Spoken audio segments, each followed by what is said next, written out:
On appelle Abraham un grand tendre. Très bien. Dieu l'appelle un grand tendre, Oavi, l'homme de l'amour. Mais je ne comprends pas. On ne le voit que faire des choses dures. On ne le voit que... Et ça commence déjà, lâche tout, laisse ton père. Son père est vieux, mourant, dans un pays qui n'est pas le sien. Ils ont déjà fait une partie de la route ensemble. Tu le lâches en chemin comme une vieille chaussette, comme une valise qui est trouée, usée. Mais ça veut dire quoi? Mais comment que ça veut dire quoi? On a déjà parlé de ça. Après, séparation avec Lot. Après, la guerre contre les rois. Après, Agar et Ishmaël. Et en fin de compte, il est prêt à égorger son fils. Mais c'est quand qu'il fait du chesed, Abraham? C'est quand qu'il est généreux, bon, ouvert? Bon, on a déjà consacré de nombreux cours à ce sujet, ici ou ailleurs. Mais dis-moi, il est où le mythe de l'homme amour? Moi, je ne vois qu'un homme. Alors, bien sûr qu'on le voit, mais on va mettre maintenant sur les deux plateaux de la balance. On le voit plus dur ou on le voit plus? Comment qu'on le voit plus? Apparemment, selon une lecture simpliste, les épreuves qui sont en grande majorité des épreuves dures semblent apparemment être là pour l'aider à atteindre la qualité de la dureté. Or, on est en train de dire que c'est son être véritable. Au contraire, toutes les épreuves d'Abraham auraient dû être des épreuves d'amour. Et on le voit très peu éprouvé dans l'amour. Et même ce que vous avez dit, Sodome et Gomorrhe, c'est une initiative à lui, c'est pas une épreuve qu'on lui envoie. C'est une initiative qu'Abraham prend. Ça fait pas partie des épreuves. Mais où on voit Hachem éprouver Abraham dans une épreuve où on lui demanderait de l'amour alors que c'est un grand dur? Où? Non, on ne le voit pas. Écoutez maintenant. Justement, dans la mesure où la nature cachée d'un homme est son côté très très fort, et c'est la raison pour laquelle c'est caché, écoutez bien, comme une grande lumière qui, si elle sort d'une manière sauvage, sans limite, qu'est-ce qu'elle va produire sur moi? Un aveuglement. Parce que trop de lumière provoque un aveuglement. C'est-à-dire, le trop d'une qualité provoque le défaut. Trop de lumière, tu ne vois plus rien. L'extrême opposé. De la même manière, à l'intérieur de chacun d'entre nous se trouve une nature véritable, qui est notre véritable nature, ce que l'on est véritablement, mais c'est tellement puissant, c'est tellement fort que si ça se dévoile sauvagement, ça va nous détruire et détruire. Et le maître du monde veut nous apprendre à nous dévoiler, mais avec prudence, doucement, pour pouvoir dévoiler cette nature sans qu'elle ne fasse de dégâts. Regardez maintenant ce que je vais vous expliquer. On va prendre à titre d'exemple quelques passages de la vie d'Abraham où on voit que justement, d'un côté il dévoile sa nature forte, mais d'un autre côté, regardons comment le maître du monde la gère. Et là où on va le voir de la manière la plus extraordinaire, c'est justement dans la fameuse Akedah, que malheureusement on ne comprend pas véritablement qu'est-ce qui s'est passé et où était véritablement l'épreuve. Mais d'abord prenons l'exemple de son rapport avec Lot. Il y a une dispute, on voit tout de suite que Abraham demande à Lot la séparation.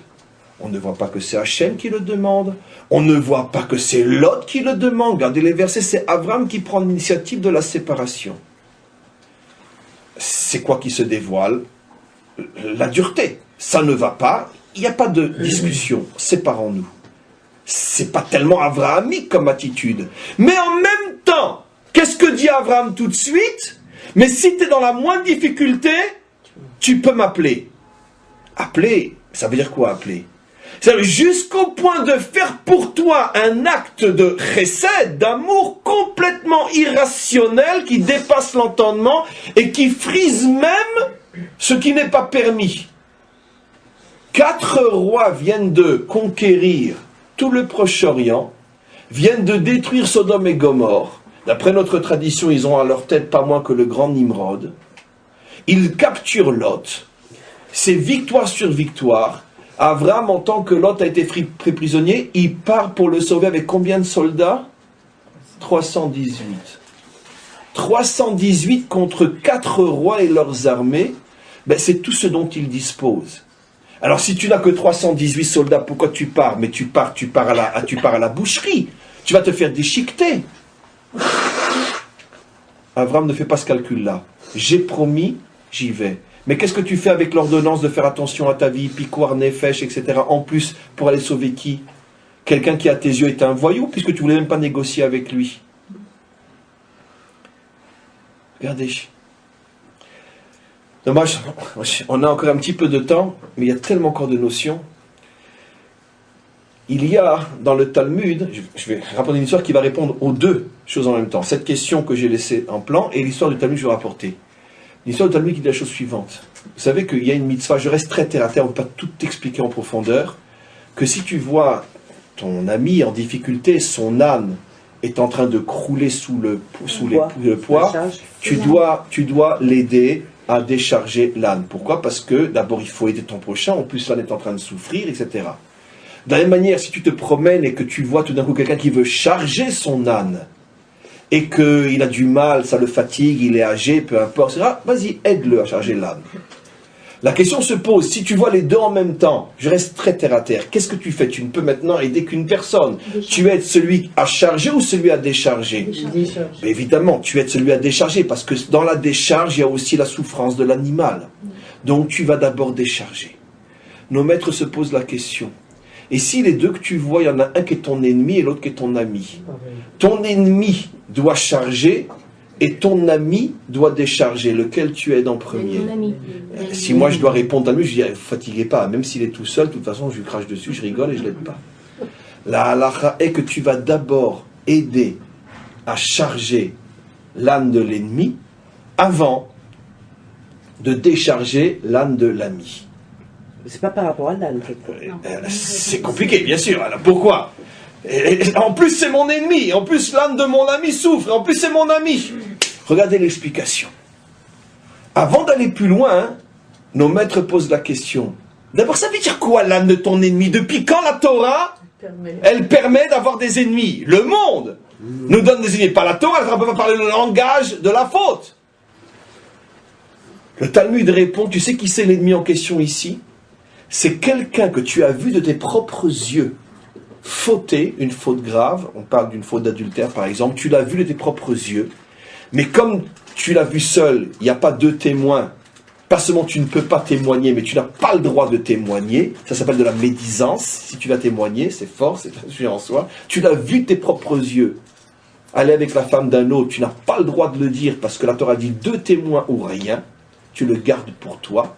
Mais d'un autre côté, évidemment, tu as quand même le droit de garder tes distances, parce que c'est quand même quelqu'un de très peu recommandable. Donc la Torah t'autorise à garder vis-à-vis de lui une distance que la Torah appelle l'ennemi. Ça veut dire que... Et c'est de lui qu'on parle, que tu le rends compte, et malgré tout, tu dois te précipiter de l'aider lui à charger plutôt que de décharger l'autre. Mais comment c'est possible? Ça monte de fou. Quelle est la réponse des maîtres? Ils disent, pour que justement, ta distance par rapport à lui soit contrôlée. Pour ne pas que ça se transforme en véritable haine méchante, qu'il crève. Parce que, Nahon, tu gardes tes distances, mais ne te désespère jamais d'un juif, peut-être qu'il le réparera. Donc, distance, mais gérée. C'est beaucoup plus dur de gérer une distance que les deux autres extrêmes. Les deux autres extrêmes, c'est, bon, bah, c'est pas grave, il fait ce qu'il veut dans sa vie privée, hein, après tout, ça ne me concerne pas. Hein. Ou bien l'autre extrême, d'accord, sale juif, t'as qu'à crever maintenant après ce que t'as fait, je te parle plus. Et si t'es dans le besoin, t'as qu'à crever. Le juste milieu, c'est le plus difficile. Distance gérée. C'est le plus difficile parce que l'homme a une tendance soit à pardonner, soit à haïr complètement. Mais à montrer que je suis pas content, mais avec sagesse, c'est le plus difficile. C'est ce que personne ne veut, parce que ça demande une maîtrise de soi totale. C'est Abraham. Abraham se dispute avec l'autre, il dit non, Adkan. Mais d'un autre côté, ne crois pas que je ne sais pas gérer la distance.